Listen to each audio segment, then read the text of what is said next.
अस्सलाम वालेकुम everyone, this is Waseem Shahzad. Welcome to a new video. I hope कि आप सब ठीक ठाक ज़बरदस्त होंगे। तो इसी के साथ आज की वीडियो स्टार्ट करते हैं। तो आज है मेरा दूसरा दिन लाहौर में और अभी बस हम ना घूमते फिरते कहीं आ पहुँचे हैं। आपको पता चल जाएगा कि कहाँ पहुँचे हैं। एक्चुअली में ना हम आए हैं जलो पार्क। काफ़ी सुना था नाम तो काफ़ी सुना था। आज ना फाइनली वो आ भी चुके हैं। काफ़ी ज़्यादा हमने गाड़ी घुमाई। भाई लियाकत वो उधर वो कॉल किसकी आ गई अब। एक तो ये कंपनी वाले लेते हैं 230 440 कॉलें ही आती रहती हैं इनकी। तो अभी हम जलो पार्क के ना आए हैं। इधर जो परिंदे वगैरह होते हैं इनका एक सेक्शन बना हुआ है, एनिमल सेक्शन, वाइल्ड लाइफ वाला। तो उसी में हम देखने तो आए थे जानवर वगैरह। बाकी सारा हम घूम के आ गए, कुछ नज़र नहीं आया ऐसा वैसा कोई रिफ्रेशमेंट वाली जगह। तो इधर जो है ना जितने भी ये केजेस बने हुए हैं ना, इनमें एक चीज़ है, मोर मोर मोर। और लिखा हुआ क्या था, परिंदे रखे हुए हैं जी। तो यही परिंदे हैं इधर के। तो अभी थोड़ा बहुत घूमते हैं, आपको भी दिखाते हैं, एंजॉयमेंट करते हैं, आपके साथ शेयर करेंगे। तो स्टे कनेक्टेड। और अगर चैनल पर नए हैं तो सब्सक्राइब, लाइक, कमेंट, शेयर वगैरह सब कुछ कर लें। कैसे लगे फिर परिंदे? सारे परिंदे ही नजर आ रहे हैं। परिंदे भी कौन से, मोर ही हैं बस। मोर की वैरायटी मोर की वैरायटी। मुझे लगता है यहाँ पे इनकी ब्रीडिंग की जाती है जिस तरह से जहाँ जाइए तो मुर्गियाँ हैं। इधर पार्क में ना सिर्फ एक चीज़ यूनिक थोड़ी सी लगी है और वो ये वाला परिंदा, इसको पता नहीं क्या कहते हैं, मुझे नाम ही भूल गया है, शुतुरमुर्ग शायद। ये ना बिल्कुल बड़ा ही क्यूट लगता है जब ये देख रहा होता है ना। इधर जो है ना वो जलो पार्क में चंद एक मोर देखने के अलावा कुछ खास नहीं मिला। तो अभी वापस चलते हैं कुछ और देखने के लिए, खाने पीने का कुछ करते हैं। मुझे तो सच में ना अब वो क्या कहते हैं, भूख भी लग रही है।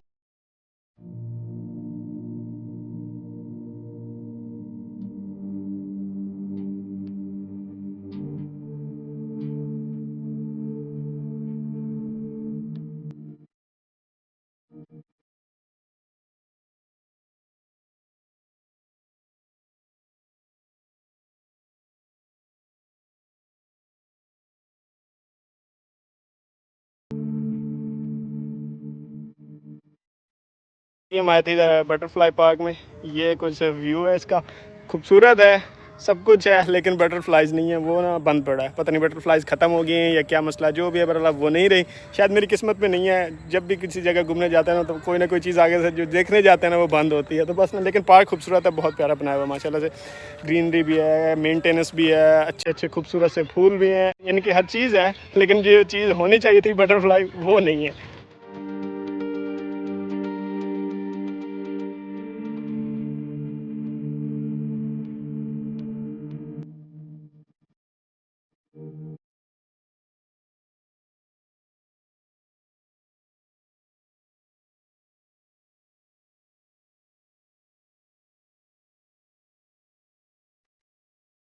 अभी मैं आया हूँ ब्रिज के ऊपर। ये ना बटरफ्लाई पार्क के अंदर एक ब्रिज बनी हुई है, बहुत लंबी सारी ना, मतलब ना ये वॉकिंग ट्रैक बना हुआ है कि ऊपर चढ़ के ना आप पार्क की ना खूबसूरती को एंजॉय कर सकते हो। और सच में बहुत बहुत प्यारा व्यू है। हाँ जी, सफ़र का कोई फ़ायदा हुआ फिर? हाँ नहीं, हम जाते जाते हम वापस जा रहे थे, लेकिन हमने कहा नहीं, ट्राई मार के ज़रूर जाना है। तो दूसरे पार्क पर बताया था कि इस साइड पे कहीं है ना बटरफ्लाई पार्क, तो हम इधर ही चल पड़े। आखिरकार हमें ना मिल गया, लेकिन बटरफ्लाई हमें नहीं मिली। खूबसूरती तो है ना, बहुत खूबसूरती है, ग्रीनरी है, पौधे वगैरह जो है ना वो मेंटेन किए हुए उन्होंने। वैसे भी बड़े मेंटेन एग्जैक्ट टाइम पे आए हैं। जो इधर सनसेट हो रहा है ना, वो मैं कहता हूँ खीर कर गया।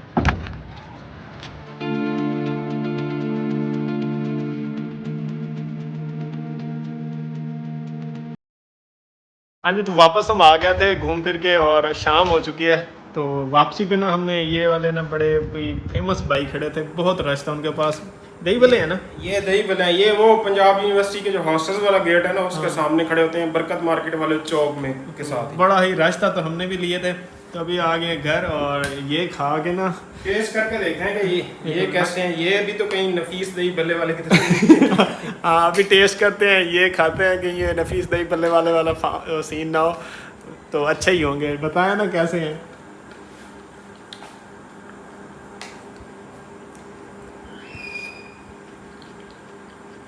सही है, सही है, अच्छा। अच्छा गाइस, तो अभी जो है ना शाम हो चुकी है, बल्कि शाम नहीं रात हो चुकी है, 8 बज गए हैं। और जैसे कि आपने ब्लॉग का टाइटल पढ़ा है, हम जा रहे हैं अभी डॉक्टर की तरफ। आपने भी काफ़ी ज़्यादा कहा था कि लाहौर जाओ तो जाकर किसी अच्छे डॉक्टर को चेक करवाना। क्या चेक करवाना? ये आईब्रो मेरा जो है ना यहाँ से उड़ गया, याद पता नहीं अब इसका क्या करना है मैंने। तो काफ़ी बस कहते थे पेंसिल से बना रहा हूँ, पेंसिल से कब तक पेंसिल से बना के रखूँगा, रियल चाहिए मुझे, रियल वाला। तो अभी हम बस डॉक्टर की तरफ जा रहे हैं। तो सारा दिन सुबह काफ़ी ना घूमते फिरते रहे, एंजॉय करते रहे, खाना पीना चलता रहा, बहुत मज़े का दिन गुजरा। तो अभी रात के टाइम भाई कह रहे थे कि डॉक्टर आते हैं, तो अभी चेक करवाने जा रहे हैं उसी की तरफ। और इंशाल्लाह उम्मीद करता हूँ कि कुछ अच्छा ही कहेंगे और कुछ अच्छी कोई वो क्या कहते हैं ना मेडिकेशन सजेस्ट करेंगे, ताकि टाइम से ना मैं ये ठीक हो जाऊँ। क्योंकि ऑलरेडी ना मैं काफ़ी इस पर ना ट्रीटमेंट करवा चुका हूँ, लेकिन ना कोई बात नहीं बनी। क्योंकि बात इसलिए नहीं बनी कि किसी ने सही तरह से ना कोई मेडिकेशन ही नहीं दी मुझे। मुझे अब पता चल गया कि इसका मसला क्या है। एलोपेशिया का आप कह रहे थे, मसला एलोपेशिया का ही है। अब बस मेन मसला है असली वाली मेडिकेशन का। हॉस्पिटल पहुंच गए, ये इकरा मेडिकल कम्प्लेक्स है। और सच बताऊं तो जब मैं हॉस्पिटल जाता हूँ ना, यही वाला है ना भाई, जब भी जाते हैं ना तो वो ना एक टेंशन वाली फीलिंग आ जाती है कि यार मैं बीमार हो गया हूँ, हॉस्पिटल जाना पड़ रहा है। इसलिए ना मैं बहुत कोशिश करता हूँ कि मैं ना जाऊँ, लेकिन क्या करूँ, जाना ही पड़ता है। अभी अंदर चलते हैं, जाके देखते हैं। हमने ना वो क्या कहते हैं, तो क्या कहते हैं, टोकन स्लिप हमने बनवा लिया है। और अभी 2 पेशेंट और बैठे हैं, उसके बाद मेरी बारी है। और टेंशन हो जाती है ना जब डॉक्टर के पास आते हैं, पता नहीं क्या मसला है। ऐसे लग वो ये ही ना कहे कि ये अब उगना ही नहीं है, बस इतनी खत्म हो गई है। पा देना। तो बालचर हो गया, दिस इज कॉल्ड एलोपेशिया एरियाटा। कब से है बेटा ये? इसको तकरीबन 1 मंथ से भी ज़्यादा हो चुका है। और भी कहीं है? नहीं। सर पे तो नहीं कहीं? और तो कहीं नहीं है ना। ये आई लैश के एक बार आधे बाल गिरे थे, लेकिन वो ठीक हो गया था। क्या टेंशन है? सर इसको टेंशन बड़ी लगे, ये फाइनल ईयर एग्जाम में है सर, किस चीज के? इंजीनियरिंग कर रहा है सर। इंजीनियरिंग में कौन से टेंशन होती? डॉक्टरी कर रहे हो तो चलो मुझे कुछ समझ भी आती। मेरे 2 भाई माशाल्लाह मैकेनिकल इंजीनियर्स हैं। ये स्ट्रेस रिलेटेड डिसऑर्डर होता है, इसमें ये होता है आप पढ़े लिखे समझ के दें। अच्छा, तो डॉक्टर साहब को हमने चेक करवा लिया है और अभी ना हम मेडिकल स्टोर पे हैं। यहाँ से ना मेडिसिन लेनी है, पहले वो ले लूँ। बाकी मैं आपको सारे जो डॉक्टर साहब ने राम कथा सुनाई है वो मैं आपको बाद में बताऊँगा। बाकी आई एम थोड़ा बहुत सेटिस्फाइड। और जो स्टोरी है वो आपको मैं घर जाके सुनाता हूँ। पहले मेडिसिन ले लूँ, रश काफ़ी ज़्यादा है। तो मेडिसिन का शॉपर कर लिया है हमने।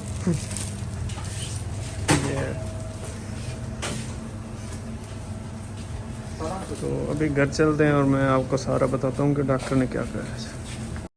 तो वापस हम घर पहुँच गए हैं जी। फ्रेश हो लूँ थोड़ा सा। इधर जी अवार्ड्स दिए जा रहे हैं। हाँ जी गाइस, तो फ्रेश हो के मैं आ चुका हूँ और अब मैं आपको सुनाता हूँ कि डॉक्टर साहब ने क्या कहा है और मुझे भी क्या लगता है, ये सब आपको मैं बताता हूँ। सबसे पहले तो हम गए थे, ये इधर अकबर चौक में एक डॉक्टर साहब हैं, डॉक्टर मसूद भाई ने सजेस्ट किए थे। अब देखो जी क्या असर करते हैं। तो उनकी तरफ गए थे, तो उन्होंने भी वही कहा है जो मुझे पहले से ही पता था कि एलोपेशिया यानी कि बालचर है। तो उन्होंने ना कहा है कि आप कोई परेशानी लेते हो। तो चेकअप के बाद वापसी पे आ रहे थे तो भाई लियाकत कहते हैं तुम्हें क्या परेशानी होगी? मैं कहा मुझे खुद नहीं पता क्या परेशानी है। तो बाल तो ये तो बनता ही नहीं है ना कि परेशानी वाला सीन हो। वैसे होता है, वरना स्ट्रेस की वजह से भी होता है। थोड़ा बहुत था पहले, शायद कभी कभी था, अभी नहीं है। तो उसके बाद उन्होंने कहा है कि सबसे ज़रूरी चीज़, स्ट्रेस को भी एक बार साइड पे कर दो, सबसे ज़रूरी चीज़ अपनी डाइट। और उन्होंने कहा था कि दूध पीते हो? तो मैंने कहा बिल्कुल नहीं। उन्होंने कहा मेरा पुत कोई कंप्रोमाइज़ नहीं, अगर वाल चाहिए तो दूध शुरू कर दे, सुबह के टाइम और रात के टाइम 2 टाइम दूध पियो। और नहीं पियोगे तो कोई फ़ायदा नहीं, मेडिकेशन करने का, कुछ भी करने का कोई फ़ायदा नहीं। तो मैंने कहा अम्मा जी हूँ सुनते पे हो ना, तुम मैंने दूध नहीं पिलाया, देख लो अम्मा जी मुझे दूध ही नहीं पिलाती, मैं क्या करूँ? तो अब दूध का भी ख्याल रखना पड़ेगा। दूसरा उन्होंने कहा जूसेस वगैरह, और यानी कि जूस वगैरह पिए, मतलब कि जो फ्रूट्स वगैरह सारा कुछ, इन सब का जो हर एक डॉक्टर कहता है वो करना है तो वो करना है। तो बाकी उन्होंने कुछ क्या उन्होंने दिए हैं, मेडिसिन दी हैं 42 डेज़ की। उन्होंने कहा है 42 डेज़ की मेडिकेशन है, उसके बाद फिर मुझे विज़िट करना। अगर कोई इशू हुआ तो अल्लाह करेगा इंशाल्लाह ठीक हो जाएंगे इंशाल्लाह। और अगर नहीं भी कोई मसला सॉल्व होता तो फिर इसका ये है कि इंजेक्शंस लगते हैं, तो ये पोर्स को खोलने के लिए, ये पोर्स का इशू होता है, सारा पोर्स का मसला है, एक पोर्स की गेम है। तो उन्होंने कहा है कि इंशाल्लाह उसके बाद फिर अल्लाह करेगा इसी में ठीक हो जाएगा। उन्होंने कहा बिल्कुल ना सेटिस्फाइड हो, कोई मसला नहीं, बाल ज़रूर आ जाएंगे, कोई मसला नहीं। 42 डेज़ की मेडिकेशन दी है, एक स्प्रे दिया है, वो सुबह के टाइम उसका स्प्रे करना है इस जगह पे, और एक लोशन दिया है, वो मैं पहले भी यूज़ करता हूँ, लेकिन मैंने वो सच में इतने दिन ज़्यादा यूज़ नहीं किया था।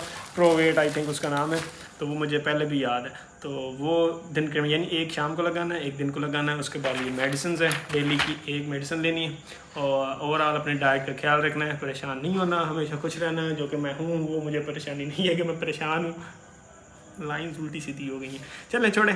बाकी ओवरऑल उन्होंने ये कहा कि डोंट वरी, कोई मसला नहीं है, इंशाल्लाह 40 डेज़ लो, इन्हीं दिनों के अंदर तुम्हारे बाल जो है ना ये ऐसे मूंछ बन जाएगी, तो परेशान नहीं होना। तो फ़िलहाल यही है। आपने काफ़ी कहा था कि लाहौर जाओ, किसी अच्छे डॉक्टर को चेक करो, लो भाई चेक करवा दिया, गोलियों को भी उन्होंने बंडल दे दिया, अब खाता हूँ। लेकिन एक टेंशन मुझे हो रही है दूध की, वो बहुत मुश्किल है मेरे लिए पीना, बिल्कुल आदत नहीं है, लेकिन अब बनानी पड़ेगी, पीना पड़ेगा। तो बाकी दुआ कीजिए आप भी कि ये मेडिसिन, आपकी दुआएं, अम्मा जी अब्बा जी की दुआएं, आप सबका प्यार, इंशाल्लाह ये बाल जल्दी ले आएगा। तो मिलते हैं नेक्स्ट वीडियो में। अपना ढेर सारा ख्याल रखिए, दुआ में याद रखिए, अपना भी बहुत सारा ख्याल रखिए, अपने फैमिली मेम्बर्स का भी ख्याल रखिए, और हमें भी दुआ में याद रखिए। टिल देन नेक्स्ट वीडियो, अल्लाह हाफिज़।